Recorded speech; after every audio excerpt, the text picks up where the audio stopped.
twongeye kubaha ikaze ku makuru agezweho. Leta Zunze Ubumwe za Amerika zamaze kugaragaza ko zitifuza ko intambara y'igihugu cy'Uburusiya na Ukraine yahagarara. Ibi turaza kubigarukaho mu makuru arambuye.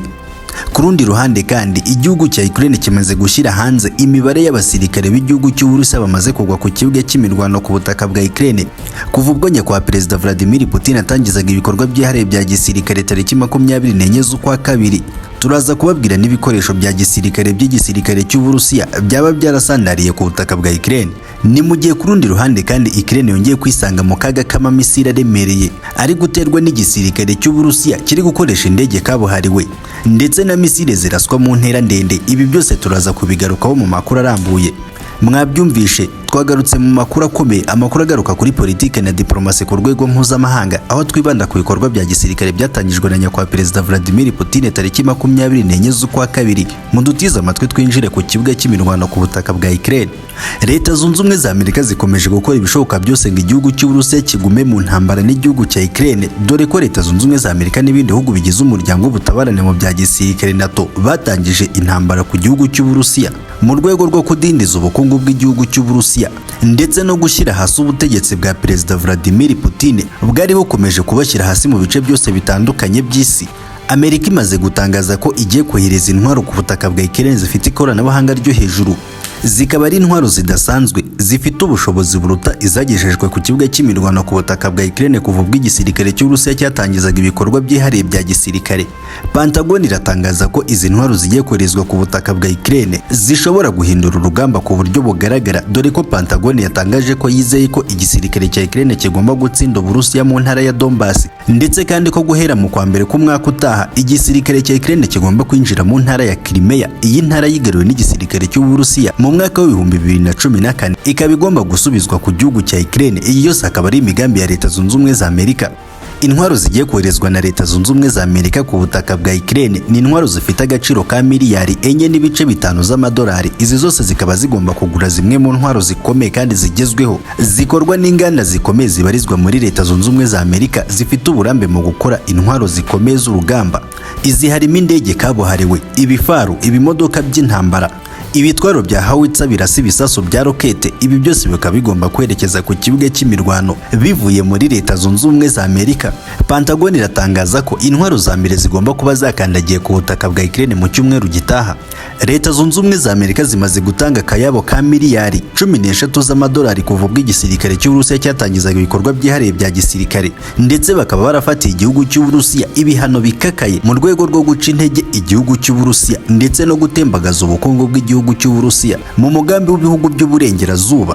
Ku rundi ruhande kandi igisirikare cya Ukraine kiratangaza ko abasirikare barenga 85,000 b'Abarusiya bamaze kugwa ku kibuga cy'imirwano kuva ubwo nyakubahwa Perezida Vladimir Putin yatangizaga ibikorwa byihariye bya gisirikare, ndetse igisirikare cya Ukraine kiratangaza ko uyu munsi wonyine kimaze kwica abasirikare b'Uburusiya bagera muri 400. Ukraine iremeza neza ko abasirikare b'Uburusiya barenga 85,000 bamaze kugwa ku kibuga cy'imirwano kuva tariki 24 z'ukwa kabiri. Ibifaru bigera ku 2,895, intwaro zirasa zishinze ku butaka 1,882, ubwirinzi bwa misile bugera kuri 209, indege z'intambara kabuhariwe 278, kajugujugu 261, drone 1537. Ukraine iremeza ko yabashije gusenya misile zikomeye z'igisirikare cy'Uburusiya za cruise missile zigera muri 480, amato y'intambara 16, ibimodoka by'intambara ndetse n'ibyikorera amavuta ashyirwa mu bimodoka by'igisirikare cy'Uburusiya bigera mu 4,393.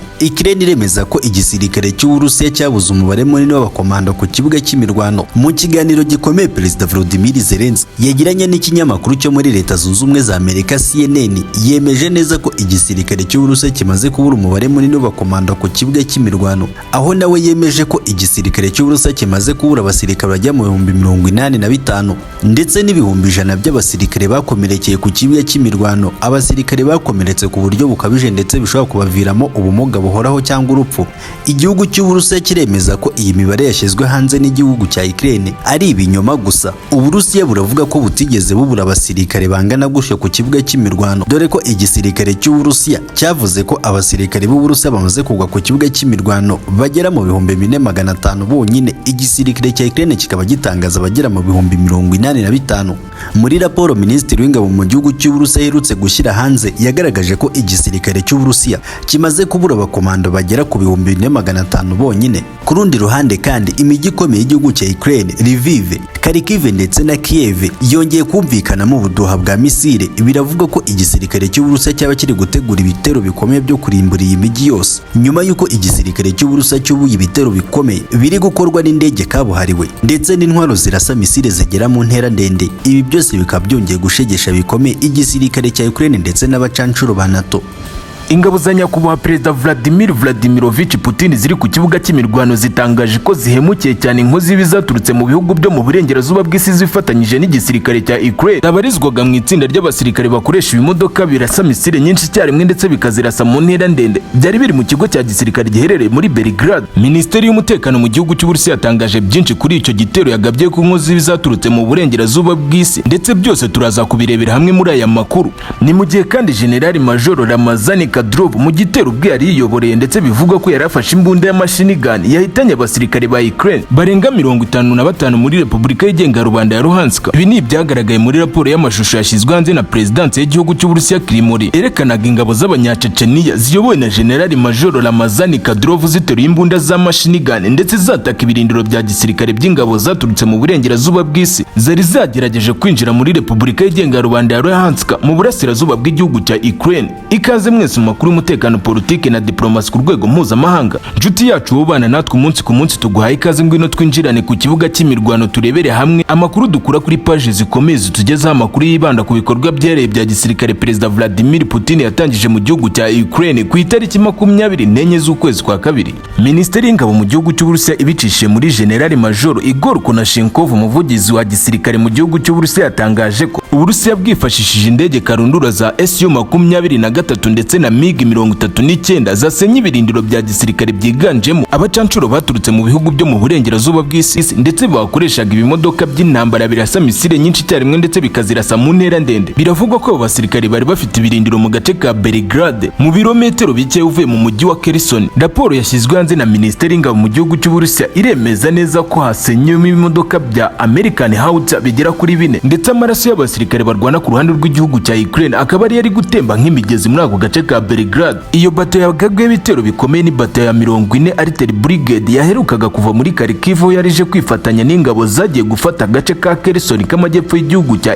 Ukraine, nyuma y'aho ingabo z'igihugu cy'Uburusiya ziyavuye ku neza zivuga ko ari kubw'umutekano w'abasirikare b'Uburusiya ndetse n'ibikoresho bya gisirikare bya Perezida Vladimir Putin n'abasivili bake bari basigaye mu gace k'ibiryo ku mugezi wa Grinipo. Nyuma y'ibyo bitero bikomeye, Minisiteri y'Ingabo mu gihugu cy'Uburusiya iratangaza ko izo ndege zikarahabutaka z'igihugu cy'Uburusiya zahise zikomereza ku ruganda rutunganyirizwamo indege ziturutse mu bihugu byo mu burengerazuba bw'isi bivugwa ko zateranyirizwagamo mbere yo koherezwa ku kibuga cy'imirwano. Urwo ruganda ruherereye muri Kramatorsk. Misile z'igihugu cy'Uburusiya zikaba zasekuye igice cy'iburyo ndetse n'igice cy'amajyaruguru y'urwo ruganda, uduce tw'ingenzi cyane dore ko ariho habarizwagamo moteri zahagurutsaga rutura zahagurutsaga ibimashini bibarizwa muri urwo ruganda. Minisiteri y'Umutekano mu gihugu cy'Uburusiya iratangaza ko ingabo za Ukraine zagerageje kongera kwataka abakomando ba Perezida Vladimir Putin mu duce twa Makevka ndetse na Kremlin, ariko ingabo z'igihugu cy'Uburusiya zikaba zahise zibigaranzura zigahitanamo abasaga 30 abandi benshi bakabangira amaguru ingata bagakiza amagara yabo. No mu gace k'amajyepfo ya Donetsk, ingabo z'igihugu cya Ukraine zagerageje kwisuganya ngo zigabe ibitero ku ngabo z'igihugu cy'Uburusiya, dore ko Donetsk kuri ubu ngubu ibarizwa mu maboko ya Perezida Vladimir Putin. Ndetse ubwo abatasi b'igihugu cy'Uburusiya batahuraga aya makuru bahise babatanga kugaba igitero bahitanamo abasaga 50 bafata ibimodoka bya Tor M1 ndetse n'ibimodoka byatwaraga abasirikare ba Ukraine.